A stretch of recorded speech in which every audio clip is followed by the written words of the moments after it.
नमस्कार, मैं संजीव सुमन। आप देख रहे हैं न्यू 24 बाइट।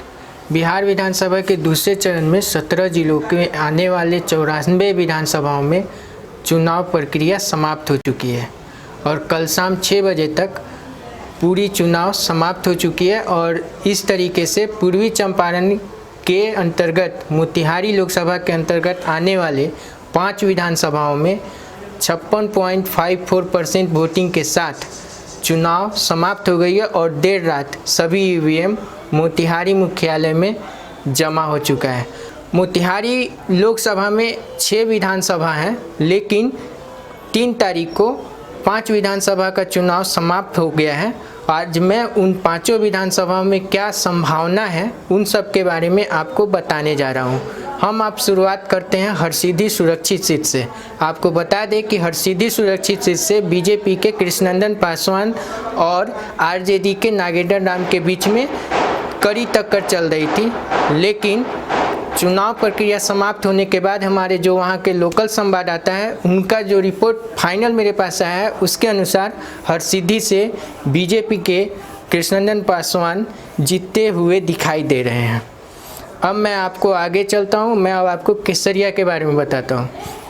केसरिया में त्रिकोणीय मुकाबला होने की संभावना व्यक्त की जा रही थी। आपको बता दें कि केसरिया से जदयू से शालिनी मिश्रा जी, साथ ही साथ आपको आरजेडी से संतोष कुशवाहा और वहाँ के सिटिंग एमएलए डॉक्टर राजेश के बीच त्रिकोणीय मुकाबला था। लेकिन चुनाव समाप्त होने के बाद जो केसरिया के हमारे संवाददाता है उन्होंने मुझे जो फाइनल रिपोर्ट दी है उनके अनुसार वहाँ पे त्रिकोणीय लड़ाई न होकर 2 कोणीय लड़ाई हो चुकी है। अर्थात मुख्य मुकाबला वहाँ पे जदयू के शालिनी मिश्रा और आरजेडी के संतोष कुशवाहा के बीच ही हुआ और वहाँ से शालिनी मिश्रा के जीतने की प्रबल संभावना व्यक्त की जा रही है।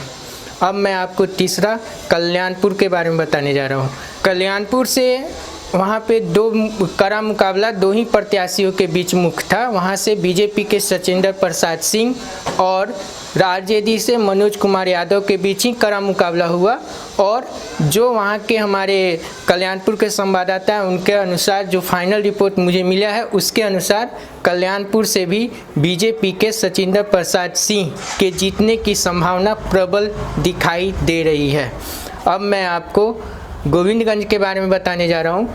गोविंदगंज के बारे में भी ऐसी संभावना व्यक्त की जा रही थी कि वहाँ भी त्रिकोणीय लड़ाई होगी। आपको बता दें कि गोविंदगंज से वर्तमान में एलजेपी के सिटिंग एमएलए राजू तिवारी जो एलजेपी के हैं और साथ ही साथ वहाँ से बीजेपी के सुनील मणि त्रिपाठी और तीसरे महागठबंधन कांग्रेस प्रत्याशी के तौर पे ब्रजेश पांडे के बीच त्रिकोणीय मुकाबला की संभावना व्यक्त की जा रही थी।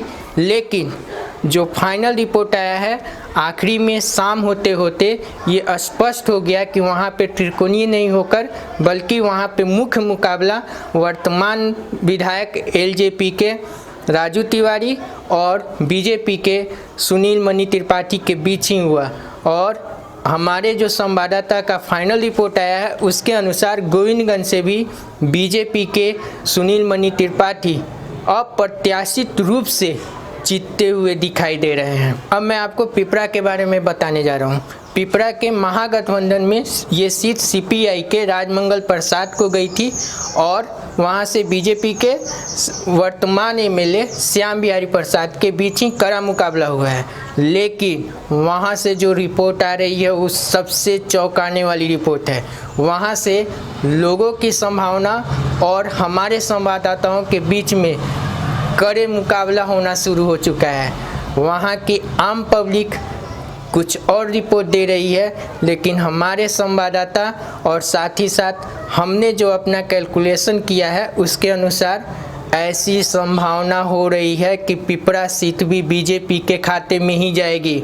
लेकिन वहाँ की आम पब्लिक के बीच ये बात तैर रही है कि पिपरा सीट राजमंगल प्रसाद यानी कि कम्युनिस्ट पार्टी जीतने जा रही है। अब मैं आपको बताने जा रहा हूँ कि आखिर ऐसा क्या है कि पिपरा सीट को लेकर हमारे संवाददाता और साथ ही साथ संजीव सुमन की जो फाइनल रिपोर्ट आई है उसके अनुसार ये दिखाई पड़ रहा है कि पिपरा सीट भी बीजेपी के श्याम बिहारी जो अभी सिटिंग कैंडिडेट हैं वहीं जीतेंगे। इसका मुख्य कारण है 2015 का चुनाव। आपको बता दें कि 2015 के चुनाव में बीजेपी अकेले वहां से 65,000 वोट प्राप्त किए थे, यानी कि श्याम बिहारी जी वहां से 65,000 वोट प्राप्त थे। लेकिन उस समय जदयू और आपको कांग्रेस और साथ ही साथ आरजेडी तीनों को मिलाकर वहाँ पे 61,000 वोट मिला था और साथ ही साथ राजमंगल जी को 2015 के चुनाव में मात्र 9,000 वोट मिला था।